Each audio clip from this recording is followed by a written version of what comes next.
SmackDown Shut Your Mouth improves upon nearly every aspect of the SmackDown series. There's a creative wrestler mode that's really in-depth, allows you to edit a lot of different options for your wrestler. There's a ton of different match types, everything from Hell in a Cell to Survival to TLC to regular ladder matches. There's a Royal Rumble match. But perhaps the most important mode in Shut Your Mouth is the new season mode, which, tremendously expands upon the single-player experience. Basically what you can do, you can either take a created wrestler or one of the current WWE superstars and take it through the entire last season of WWE programming, which started with the breakup of Raw and SmackDown and then co-ownership deal between Vince McMahon and Ric Flair. What's particularly cool about this mode is that it changes depending on the wrestler that you start out with. So if you start out with a high-profile wrestler like The Rock or Chris Jericho, then you'll automatically start feuding with some of the bigger names. You'll get to wrestle in the pay-per-views, and you'll get to wrestle on Raw or SmackDown, depending on which show you've been drafted for. But if you enter the season mode with a created wrestler, then you'll start out with a low number of superstar points, which essentially determine how popular you are. You'll start wrestling out on Heat, and you'll wrestle against some of the lower-tier WWE superstars until you start to work your way up and get more superstar points. Eventually, you'll get to the point where you'll be able to ask either Vince McMahon or Ric Flair for a title shot.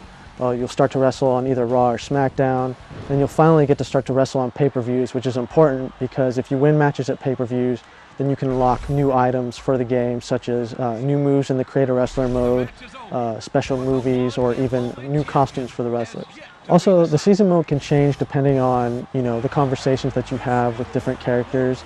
For example, if you're in an interview with Michael Cole and he happens to ask you, you want a title shot or don't you want a title shot? If you say yes, then you'll have a much greater chance of getting a title shot within the near future. But if you say you don't want one, then you'll continue to wrestle down with the lower tier guys and wrestle on Heat and some of the lower profile matches. It's also worth mentioning that the draft, you can either edit it manually or you can let the computer do all of the work. So if you want to have all the rosters appear as they do in current WWE programming, you can do that. Also, you can set stables in the game so that wrestlers can have alliances with other wrestlers. For example, there's the Un-Americans, which is made up of Test, Lance Storm, and Christian. You can choose to edit that if you want, or you can make an entirely new one, which features your created wrestler or any one of the currently existing WWE superstars. There are a whole bunch of different match types in the game. There's the ladder matches, of course, in TLC. But perhaps the most entertaining matches are the hardcore matches, and that's basically because you can go in so many different environments. You can go backstage, you can go into the rotunda area of the arena, you can go into the streets just outside the arena, you can go into Times Square, you can go into the World, which is the restaurant in New York. You can even wrestle in the subway. There's a ridiculous amount of areas to go to. And what's great about them is there's a bunch of different objects to interact with. When you're in the backstage area, you can throw wrestlers through glass, you can throw them up against shelves, and books will come flying off, or other items that come flying off. So the environments don't look stale at all. They're actually quite lively. Even in the street area, there's traffic that flows by and it'll slow down if you happen to bring the fight into the middle of the streets. Some changes have also been made to the TLC and ladder matches. Before, when you climb the ladder, you just basically reach up and eventually grab the belt. Now what happens is when you go up and grab the belt, the wrestler will actually hang from it for a bit. So this gives some time for the opponent to come over and grab the wrestler's feet and hang on and try and shake him from the belt. Also, when you go up on the ladder, you can actually, exchange blows at the top, or you can perform moves. It's pretty cool to see like Chris Jericho do like a submission move on top of the ladder. There's also plenty of different weapons in the game. There's rattan canes, there's fire extinguishers that actually work, there's the traditional steel chair. There's a bunch of different objects you can pick up. You can also even ride the Undertaker's motorcycle around the arena, although it doesn't appear that it actually does any damage if you run into another wrestler with it. The Creative Wrestler mode for Shut Your Mouth is really in-depth. You'll be able to change a lot of the physical characteristics of your wrestler, everything from their face to the type of clothes that they're wearing, to how big their head is, or things like that. And there are also parts in the Creative Wrestler area that will enable you to create some of the wrestlers that don't appear in the game. For example, Rey Mysterio Jr.'s mask is in there, so you can create him really easily, or if you want to create Bret Hart, that's also possible. You can also choose to select between either a pre-existing set of moves, you can choose to copy like The Rock's moves if you want, or you can go in and edit each individual move depending on situation, so you can decide what your wrestler will be doing in an aerial situation or what they'll do when the opponent is up against a turnbuckle. You also get to decide their wrestling style, and you'll be able to put in points into different attributes such as, speed or power, things like that. And this can actually sort of make a difference in the game because fighting styles actually feel a little bit different. For example, Hulk Hogan wrestles quite differently from someone like, let's say, Jeff Hardy, who's much faster and does a lot more high-flying moves. So you really have to pay attention to that balance. If you want a high-flying character, you can make that happen. Or if you want a slower, more deliberate submission-style character, you can do that as well. But perhaps the most interesting aspect of the Create a Wrestler mode is the Create an Animation feature. This mode is just ridiculously in-depth. You can choose from one of dozens of preset animations and edit them any way you like. For example, if you choose like a kung fu stance fighting animation for your wrestler, you can go in and edit it so that his head will move, or his body will move, or his arms will move while he's in that stance. You can also change the running animations, the walking animations, as well as the winning animation.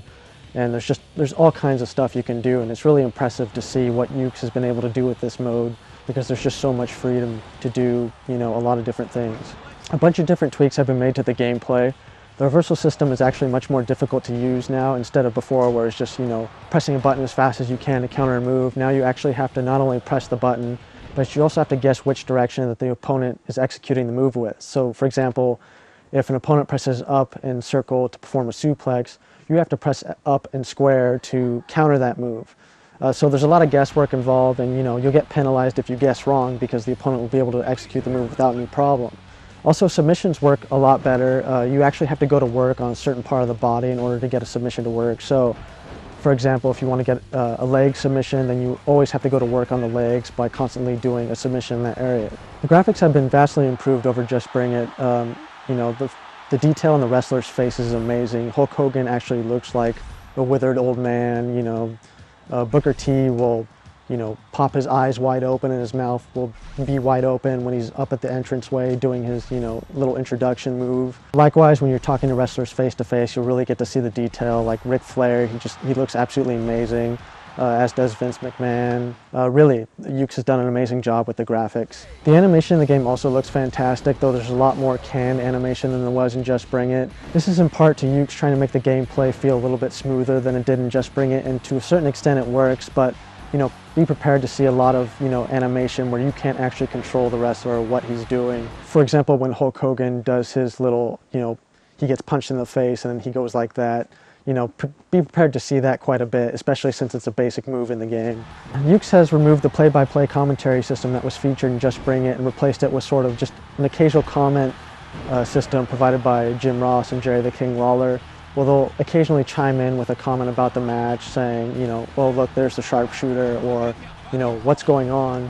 It tends to work a little bit better than the play-by-play system in Just Bring It simply because that system had a lot of trouble with keeping up with the action. Also, all of the wrestlers, with the exception of Maven, have the correct introduction music, which should be something nice to hear for those that purchased WrestleMania X8 for the GameCube, which obviously a lot of the wrestlers didn't have the proper introduction music.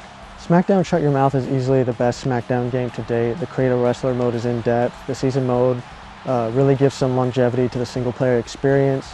There's a bunch of different match types to choose from, and the graphics are probably the best out of any PS2 wrestling game to date. And the gameplay has been refined so that it blends some of the slower-paced action along with the fast-paced action the SmackDown series is known for. So definitely check it out if you're a wrestling fan.